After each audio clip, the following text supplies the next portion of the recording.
well, we've got Kate Fraser from Kate Fraser Limited, which means you're very much invested in your business and committed to everything client related because your name is on the building. Yeah, that's it. It's buck stops with me. Yeah, no, fair. 10 years now you've done it. Yep. What was that first moment when you were going to start? Like, yeah, okay, I'm going to be an accountant. You just woke up, you're playing with your toys. So I've actually been an accountant for over 20 years, which was, yep. Jesus. So, yeah. How'd your age? Well, okay, well played. I actually started as a office junior at my mum and dad's accountant. Called mum and said, "Oh, we need an office junior." When I was in sixth form at school, come in for summer, and I just sort of stayed. So, what about it? What about counting just really gets you up in the morning? What about accounting? I like being a problem solver. Okay. But that's not to say all of my clients have problems. But I have some problem cases. But also, I like to help my clients grow. And so for a lot of them, some of them have been my clients for 10 years. Some of them I've watched grow from 4 guys going in a pub going, yeah, we're going to set up a business, and turnover for that business this year is now close to $10 million. So that's sort of, I've been there from the get-go. I've gone, okay, I know your kids, I know your wives, and then all of a sudden they're like, this is our entire staff. And I'm like, you guys have now got a staff of 50. How do I? Yeah. How do you do that? That's the question. It's like, okay, you had this relationship with, I don't know if you normally have larger clients or smaller and then they grow into larger because you're such a good accountant.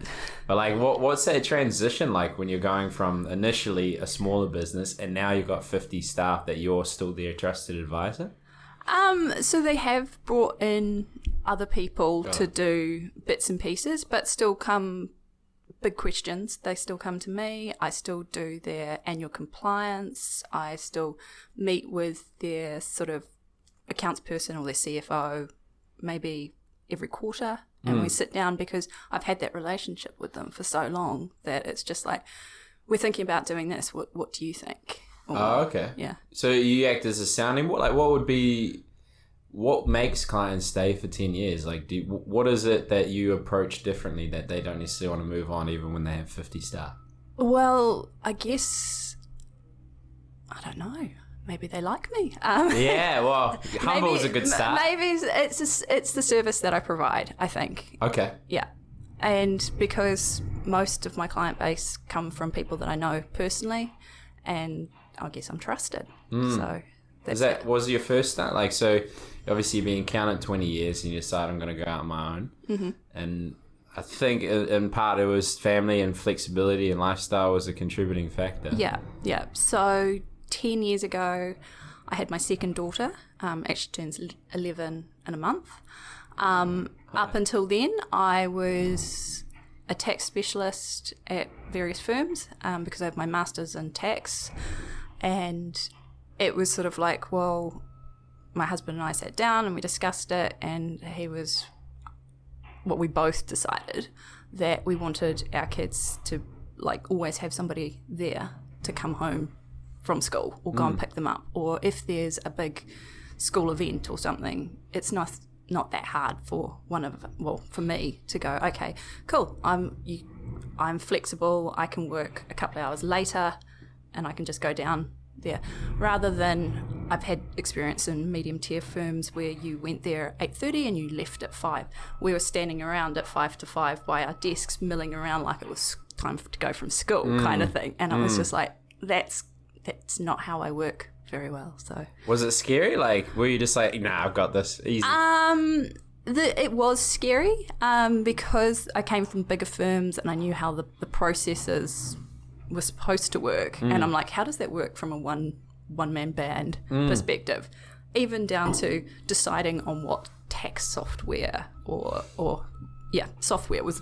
I can remember being a big one going, MYOB want this, and I could go with Xero, but Xero's only sort of been around at that stage 3-4 years. It hadn't been around very long. Do I go with this one, and are they going to be around in 5 years, or am I just going to have to branch out? So how do you say, so is it your one-man band still, like no support staff, so you got to do it all? So you must have some efficiencies in the back end to manage it, or clients that are low touch? Like how do you, because you've got 200 clients? I've got about 200 clients at the moment. Yeah. Yeah. So, I mean, even if you saw one an hour every 2 weeks, that adds up. Yeah. So a lot of them self-managed. I have some that I do the full service. I'll do payroll. I'll do accounts payable. I will go through and do bank rec and that sort of stuff. They're all on Xero though. That has been the game changer. It's people go, I don't know if I want a Xero subscription. And I was like, well, okay, so you can then sit there at 5 o'clock in the morning when your bank feed comes in bed going, tick, yes, okay, whatever. And then the bank rec's done. And then I just have to log in and do the accounting stuff of it afterwards. Just FYI for the poor listeners dealing with the chaos, they're trying to destroy a road in the background. So, I don't class myself as a podcast editor, so there might be a bit of background to your noise. So I've heard the challenging part isn't so much the technology that is efficient, it's getting user engagement, encouraging the business owner to actually play their part. Yeah. Some other people obviously leverage that as they're the ones that does it on their behalf, but the scalability of that's going to be frustrating, and I wouldn't. Yeah. So at the moment, I'm probably topping out as far as taking on new clients. And I do push back now and go, by the way, guys, there's no way I can do the data integration between two apps, because for some reason, accountants have always sort of been seen as the sort of quasi IT team. And then, so I get a client who's going, I've got Vend and I want it to talk to Xero, but I want it to go to Shopify at the same time. And I'm like, I'm going to put you in touch with an integrator and they're going to make it all work for you, because that's something that I can't do. So, and it's knowing your limitations, knowing that, yes, I know Xero really well, but I don't know how to do everything within it. So is it outsourcing you do to help, like compliance work? Do you outsource, or do you for that tech integration, you've got partners that just friends? I've got people that I recommend to do the integration for that stuff. I don't use offshore outsourcing or anything like that. I train my clients to do their own bank reconciliations and stuff not all of them do, but their own bank reconciliations, but some of them do. It's kind of... Well, that could be that. Like, instead of you just setting it up and offering to do everything for them, you're actually having a candid conversation and training them to be more empowered themselves. Yeah. And it's part of when I sign them up, I'm like, I always work on a fixed fee basis. That's the model that I've chosen to use. And I go, well, I'm here to answer any questions as they come up throughout the year. I prefer to know when it happens, especially if people are on Xero. And I'm like, well, can you contact me or send, because Xero has a messaging thing within it. Contact me, let me know that you've got an issue here. I can then log in at the same time as you, and I can fix it or do something with it, rather than waiting 18 months down the track and they're going, yeah, I did that wrong. And I'm like, you did, didn't you? That's great. Oh, God. How am I going to fix that? That's okay. Yeah, everything's fine. Did you, when you first started, a lot of people have a tendency in a business is to, because they don't have clients yet, they bring on clients that aren't necessarily the best, or maybe they're more high touch, there's a lot more involved, and then you charge not as high as you should have, because you kind of feel like, I'm just starting, I feel guilty to charge this. Did you have any sort of lessons along the way that you've sort of adapted? Yes, I've got some clients that when you start up, you take on sort of everything. But I was quite lucky in that most of my clients were, lucky or some, they're my friends, they're family, and in theory I can go, I can't touch that. I have had the instance of some people that have gone, prepare all my stuff, and I'm like, I actually don't know you from a bar of soap, but you were recommended by somebody else, and and then I never hear from them again. And I'm like, okay, that's nice. Could you pay my bill? No.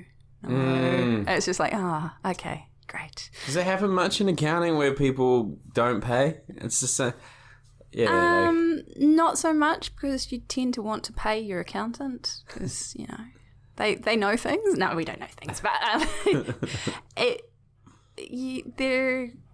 sometimes you have an argument over the bill, but because I do fixed fee, I'm like, they know how much it's going to be. Okay. If it's like with my clients, I go, well, if it's this fee covers this sort of level of work. If you want to do something else, come to me, because I do have an hourly rate. But we can maybe negotiate on it, because my hourly rate, that nobody wants to pay me 10 hours at my hourly rate to do a little piece of work where I'm like, well, I don't want to do that. So maybe we find somebody else to do it, or I do you really quick and dirty, and then you go and take it to somebody else to do a better piece of advice, or yeah. What is, so like, it's always interesting, especially if this is really to give insight to like the different accountants, and it could be a succession plan for you in the future as well. You know, it's like at some point you may want to find someone that looks after your clients. You're still young, so you got heaps of time. I would say, I don't know, your daughter's 11, so I'm putting 2 and 2 together. You got time. I've got almost 11. I've got an 18-year-old as well. Oh, okay. You're throwing me off now. You're throwing me off. But like, what does that fee structure actually look like? So it's a fixed rate across everything. Like, what would that? So we have different fees at different levels. So, Okay. like we have one fee for, say, the mum and dad investor. Okay. With one rental property, and then there's a add-on. We've got another rental property and another rental property, and this is a fixed add-on fee that I do for that. And then I've got another fee that is, I'm a sole trader. I'm not GST registered. I might be doing this as a sole trader gig on the side, and it's never going to hit the 60K threshold. I still need my IR3 prepared, but it's not like a full set of financial reports. It's just like this little thing. And then you go up from there and you go, okay, I'm GST registered, I'm a company, I've got shareholders, and then, yeah. And it gets to that sort of point where you talk to your clients and go, well, okay, so this is how big you are and how much I think it's going to cost to, yeah. How do you gauge, like, what sort of level that they should get? Is it the complexity of how much work for you, or is it their means? Or it's normally complexity of it. Okay. You look at it and you go, okay, you've got 12 employees, some of them are contractors, some of them are not contractors, you've got overseas income, you've got royalties, you've got dividends coming in left, right and centre, and you're like, you are a little bit different from somebody who's just, you know, I'm a medical specialist. I do fees to this one, and I have an office rental, and that's it. I'm like, okay. Yeah, that's a good one. Yeah. They're nice and easy. Yeah. All right. Well, so essentially, like, yeah, you've started with the friends and just done a good set. Like, how do you encourage? Do you have a structure for encouraging people to refer business, or is it just that? There was a salesman I met, he give everyone the triple scoop service. Offer the triple scoop. I don't. Do you send them like, hey, just like when you meet up with them, like you start talking about their friends, or do you have a referral process, or it just happens? It just happens. It's very, very organic. For example, I've got one new client that I've just taken on, and he's referred me to 6 of his other ones in the last week, and I've gone, okay, now I've got to figure out if I've got capacity to do these. Yeah. I'm like, thanks for thinking that I'm so awesome that you're going to refer to me to all of your friends, but yeah. Can I do it? Yeah. Well, when both your kids are 18, do you think you're going to go more or the same or less? I like the flexibility. I like the way that my business works at the moment. Okay. I can work from anywhere. I don't have anything to sort of tie me to working from home. Like, for example, over summer, I work from my in-laws' beach house in the Hokianga. As long as I can connect to the internet, that's cool. Last year, before COVID lockdown, we were in Japan skiing, and I had a client ring me and go, I need this report. And I was like, cool, well, I'm in Tokyo, and I'll just send this through to you. And so I think if I'd grown too big and I had staff and stuff like that, the ability to be that mobile might be a little bit hampered. Of course, I could always find a staff member that might want to have that same lifestyle, but yeah. Well, that makes sense. At least, like, a lot of people say, why do you go into business?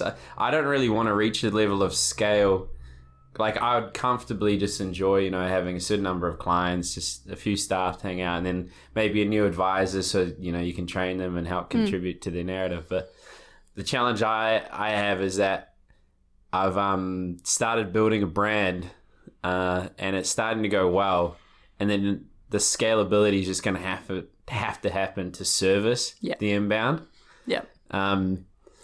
So I have to think about that. It's like, why are you going into business? Because that's the challenge. Is a lot of people, the financial literacy in New Zealand is sadly not very high. Yeah. So one of the things I'm working on is trying to build a university that's free, just courses, but it's a means where, like, for example, an accountant could be an instructor and have their own course. It's a means for them to generate leads. That's the back end benefit of it. Mm-hmm. But yeah,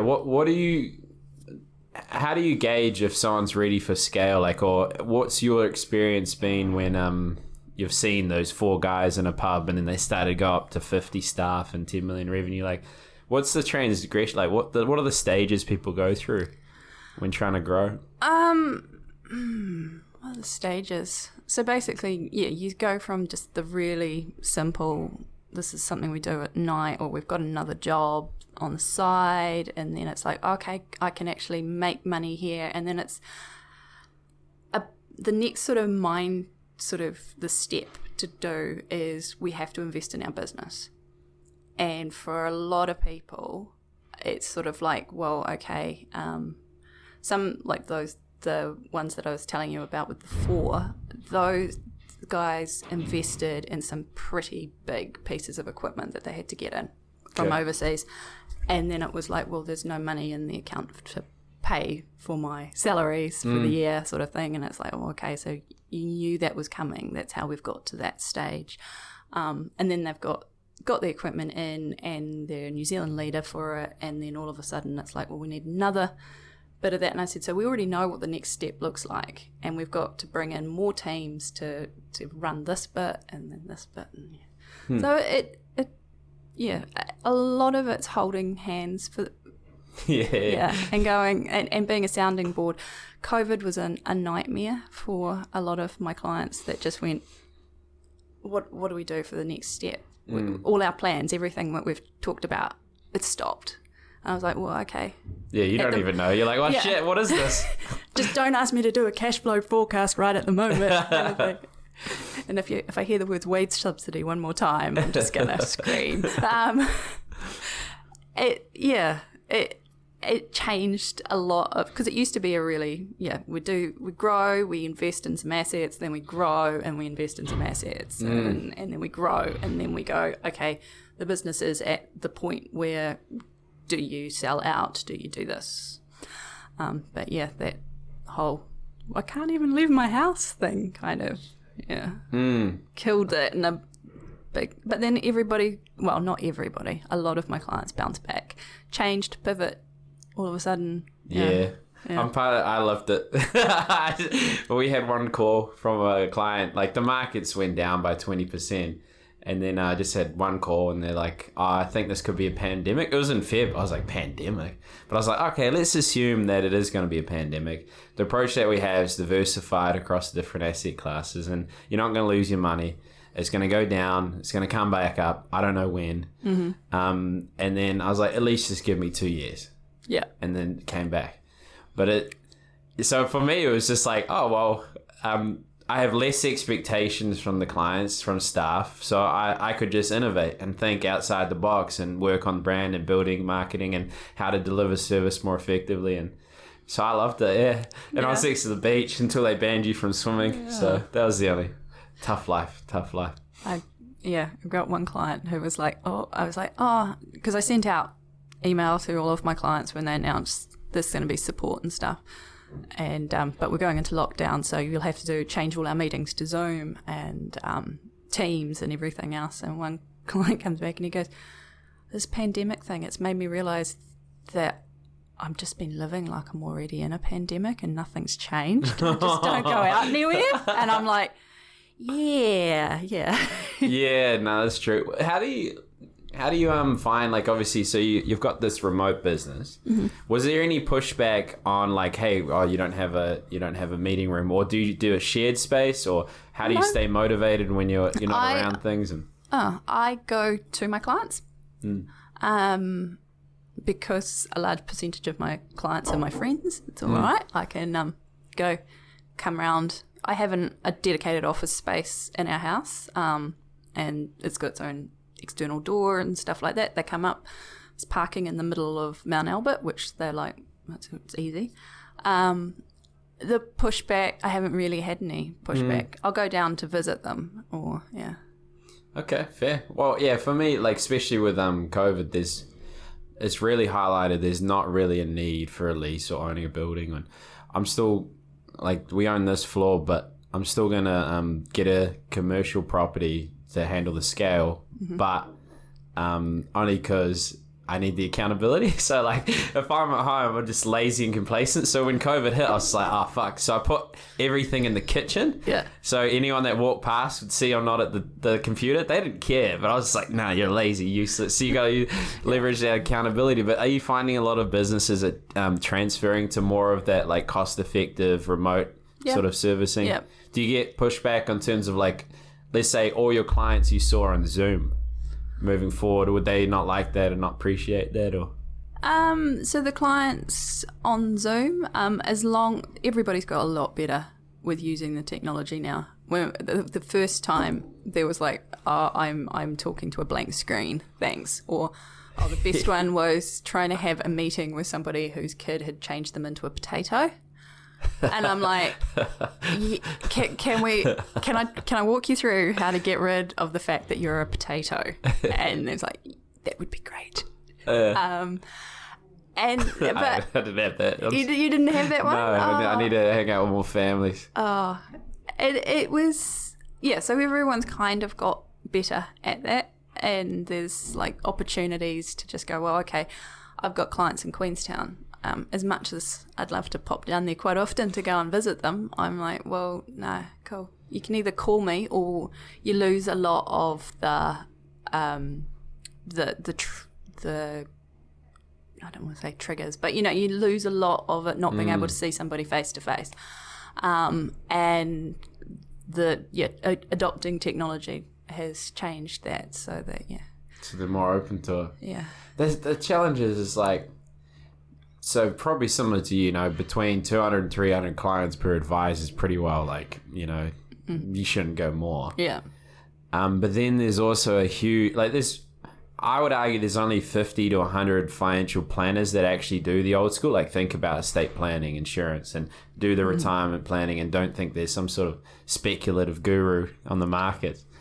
So for us to service a country, like, we have to think of a strategic way to handle scale. Maybe KiwiSaver clients in their 20s, you only service them with Zoom, and then there's a time frame. Like, what would your recommendation be for, like, scaling the unscalable, or like keeping the personalization but systemizing the back end? Because you probably learn a lot of efficiency being a one-woman band. Yeah. I'm just going to change the camera over while you think about and answer this question.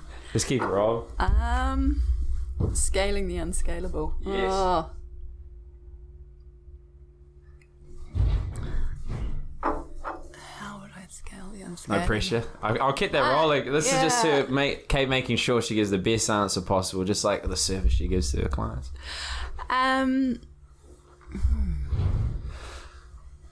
If I've stumped you, we can move on. Yeah. Let's move on with that one. Because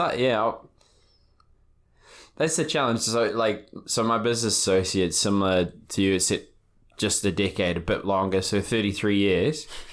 Not that it's competition, but so he's in his 60s, and the great thing that they do, and also obviously Fiona that you met come in, is they teach me about service. Yeah.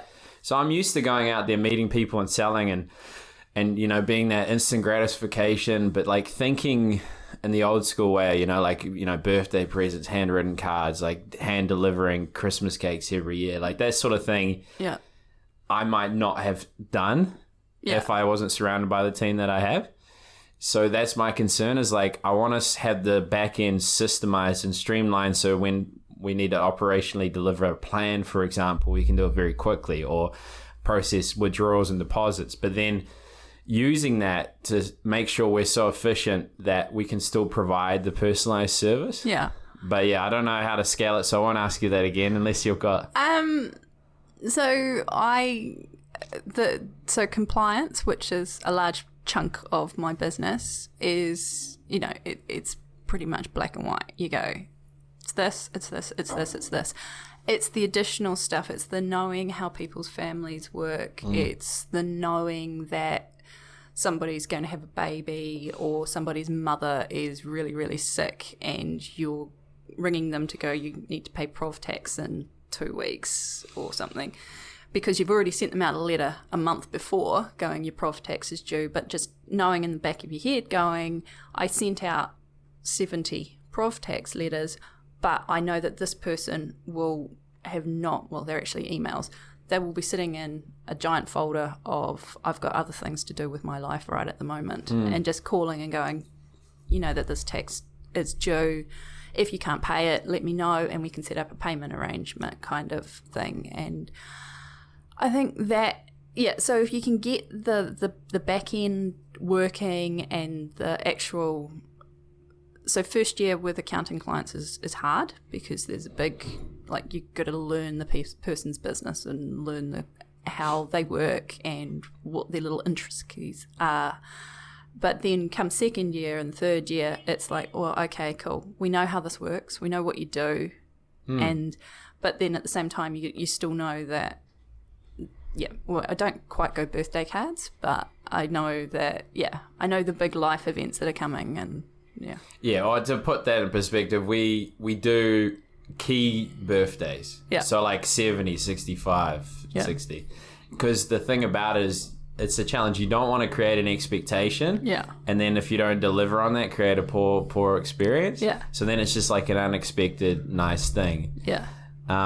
So I guess how you structure the business is first year is like really in depth, really high touch, really connected, and then you start finding a way to sort of what works for them. How do you just remember everything about your clients, or like do you have a CRM at least? Or? I do have a CRM. Okay, good. I was going to say. But a lot of them I remember. Oh, okay. Well, good for you then. Yeah, well,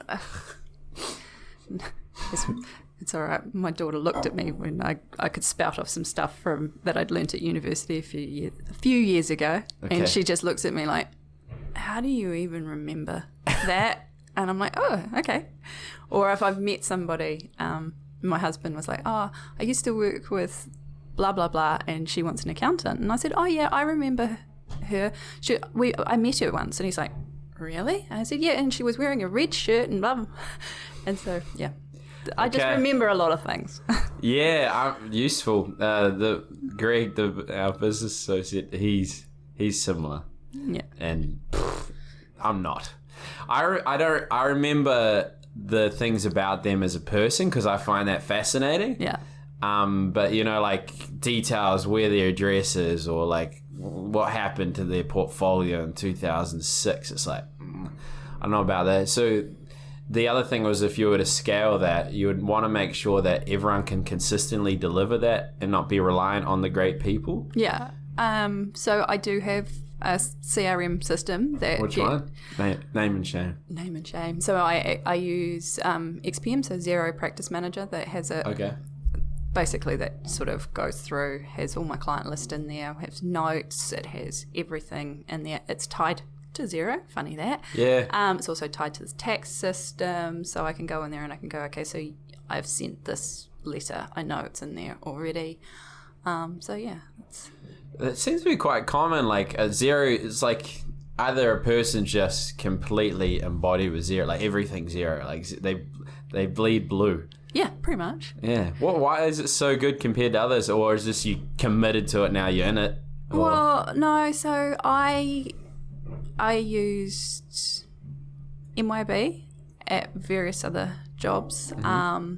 I've used like 4 different versions of MYOB.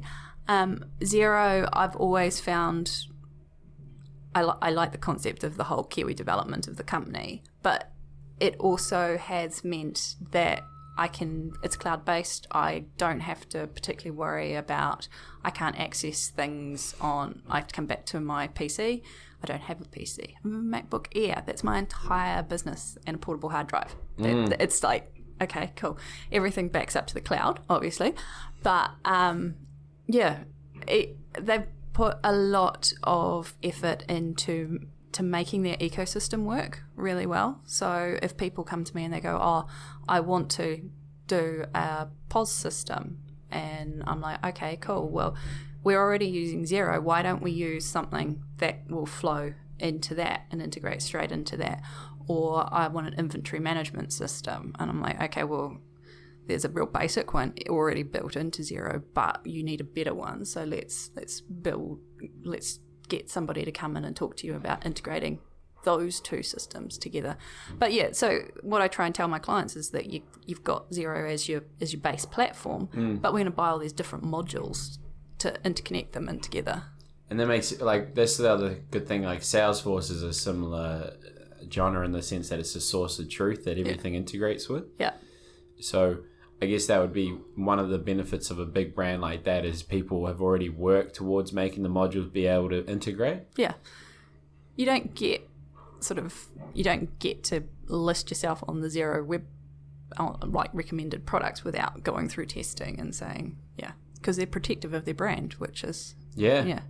What is that like to get the credentials with Xero? And I don't know what the actual process is, but I know that there are apps out there that don't get it. Yeah. All right. Well, as we wrap this up, it'd be also good to see, like, what's the long-term dream? Like, is it just to maintain this? Is it, live in the Bahamas with your Mac Air, I think you said? My tiny little computer. What is the dream? I can't go to the Bahamas at the moment. I prefer to not even think about going overseas at the moment. No. What is the dream? I want to be able to have a business that supports what I want to do with the rest of my life. My kids are not getting any younger. I'm not getting any younger. I want to be able to manage my business so that I can go with them to, like, my son's going to ski camp for a week. So we're taking scouts with us, 32 cups. And it's like, okay, cool. Well, I'm going to take the week off to go do that. And I want the flexibility within my business to be able to continue doing that. And it needs to give me the funds to be able to go and do that, spend a week away skiing and things like that. So, yeah. Seems like you've hacked it. You've hacked the system. Well, on that note, like, even though you're close to stretched, maybe a young accountant or maybe someone that would be looking, I'd love to learn from this Kate, or even the one or two clients that might want to reach out. How do they find you? So I have a website, and all of my contact details are on there. That's probably the easiest way to find me. Cool. Yep. Easy. Well, thanks for coming on. I'll include that in the description. And first ever podcast.